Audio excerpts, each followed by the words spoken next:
Magandang gabi po sa inyo mga kababayan.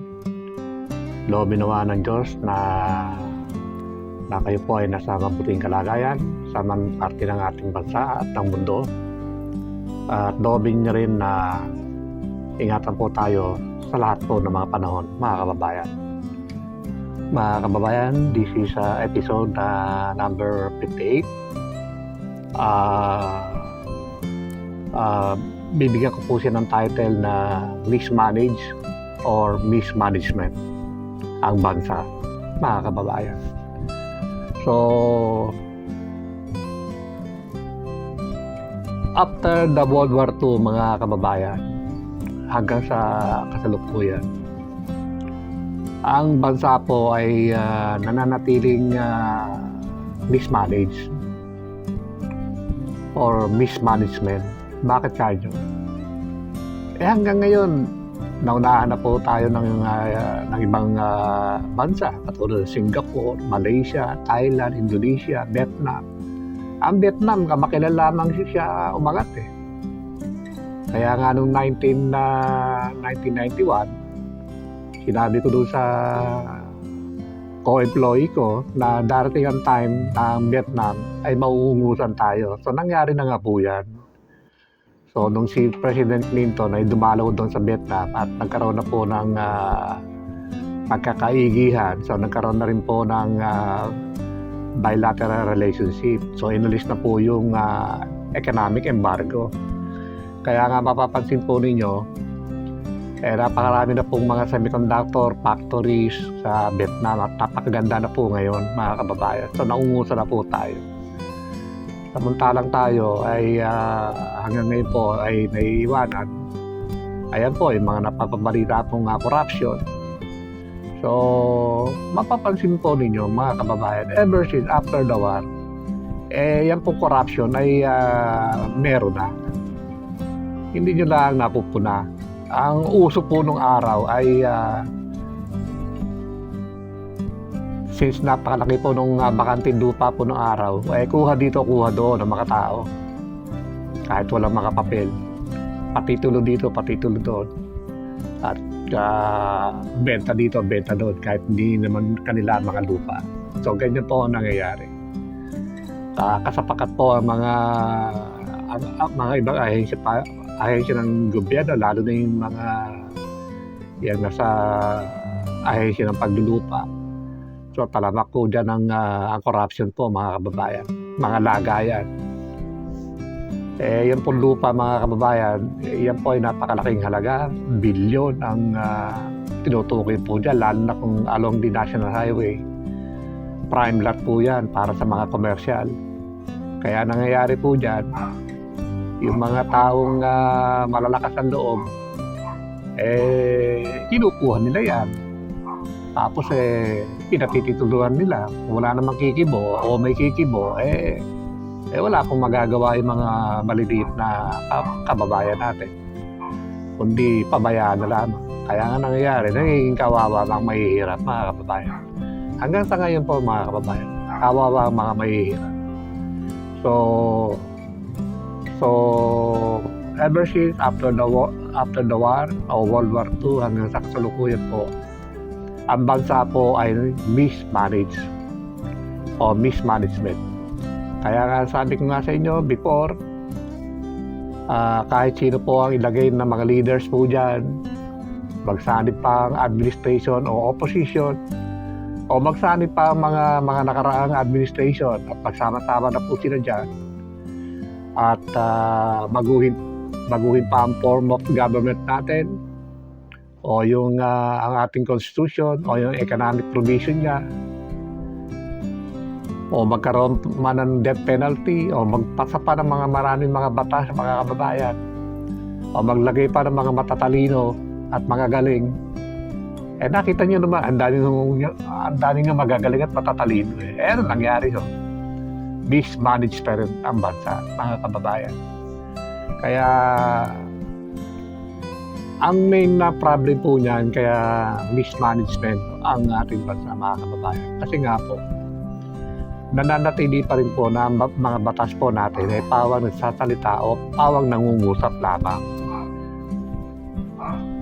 Maaari magtaka kayo, paano magkakaroon ng connection yung mismanagement dun sa ang mga batas ay nangungutap lamang o nagsasalita. Ganito po yun, mga kababayan. Maaaring hindi ninyo alam.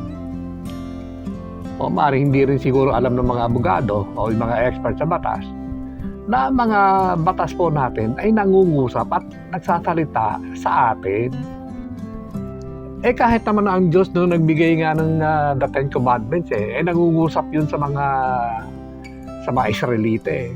So ang sabi ng utos ng Diyos o yung ating mga batas, ang sabi, huwag kang papatay, huwag kang magnanakaw, huwag kang magkukurap, huwag kang magbebenta ng illegal drugs, huwag kang mag-i-scam, huwag kang magkakarnap, huwag kang mag-hold up, huwag kang magra-robbery. So, lahat po yan, kinakausap po tayo. Kaya nga ang sabi nga huwag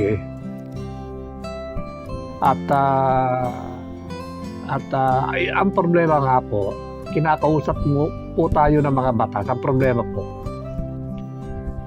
ang mga batas po natin ay hindi po nakakakita ng actual na paglabag po ng mga tao. Katulad din dun sa the Ten Commandments, nangungusap po ang Diyos doon sa pamagitan po ng kanyang mga utos. Huwag kang magnanakaw, sabi, di ba? Huwag mong pag-iibutin yung mga bagay na hindi sa'yo. Nangungusap ang Diyos doon sa pamagitan ng kanyang mga commandments Kaya lang problema nung time na yon, malalakas ang loob ng mga ibang mga Israelita na lumabag sa mga Ten Commandments. Kasi nga, una, hindi naman sila nakikita ng Diyos. Kaya ang iba ay lumalabag, kaya malakas ang loob. So, ganoon din sa ating pagkasalukuyan, mga kababayan. Malalakas ang loob ng mga lumalabag sa batas kasi nga, hindi sila nakikita ng mga batas, mga kababayan. Kaya nga, noong November 2017, nakadiscover po tayo, created, yung tinatawag po na Laser Kosovo Fortress, nawawakas nga po sa crimes and corruption. So yung corruption ay napakasimpleng crime po yan na kaya-kaya wakasan po ng Laser Kosovo Fortress. Yan po ay iisa. Ang pinag-uusapan din po natin dito is 52 major crimes kasama ang corruption. Kasama dyan ang mga illegal drug, scam, killing, rape, human violation, pagbebenta ng sarili, pagbubugaw ng mga anak sa ibang bansa, scam, phishing, nawawalang pera sa GCash, nawawalang pera sa bank account. At ilan lamang yan, mga kababayan. Mga 52 po yan na major crimes and corruption na kaya-kaya wakasan po ng Laser Kosovo Fortress. Kasi nga po, ang bottom line po dito, mga kababayan, kaya gumagawa ng crime is love of money. Kaya ang common denominator po dito ay pera pa rin ang pinag-uusapan. For the root of all evil things is love of money, mga kababayan.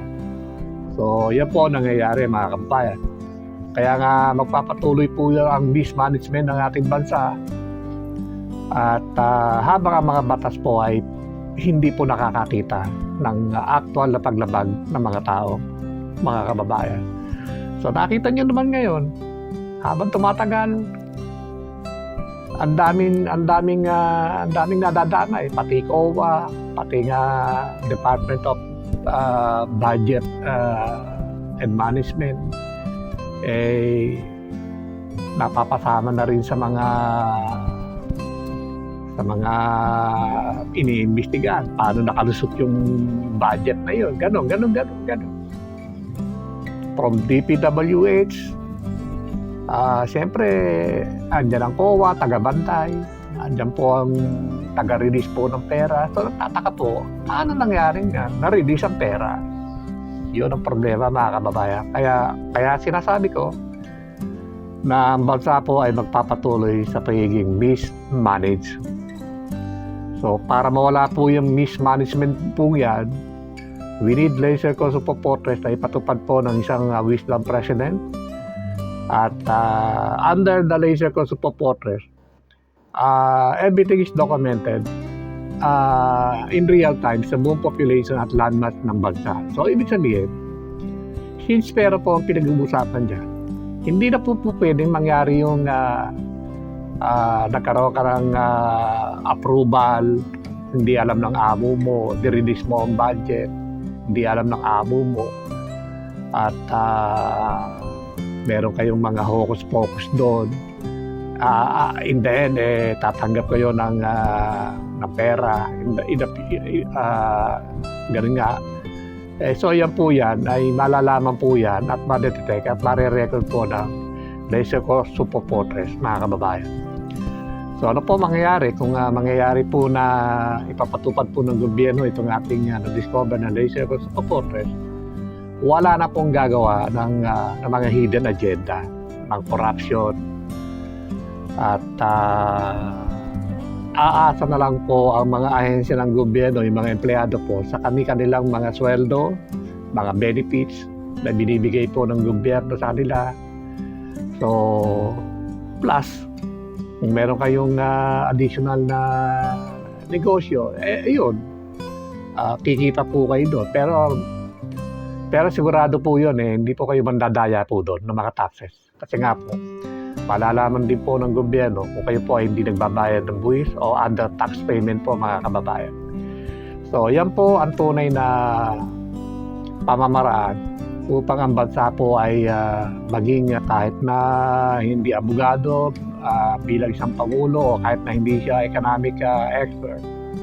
Basta ipatutupad po ang Laser Corp Super Fortress, everything is making alright o okay, mga kababayan. At mawawala na po yung mga tinatawag na kumikita sa mga sa illegal transactions, sa illegal business, mga kababayan. So mawawala na po yan. Hindi na po mangyayari yun, mga kababayan. Yung mga pagtanggap po ng pera sa mga private na mga lugar, hindi na po pwede mangyari po yun. Kasi po, kung gagawin niyo po yun, mahuhuli po kayo ng ating gobyerno, mga kababayan. So hanggang dyan na lamang po, mga kababayan.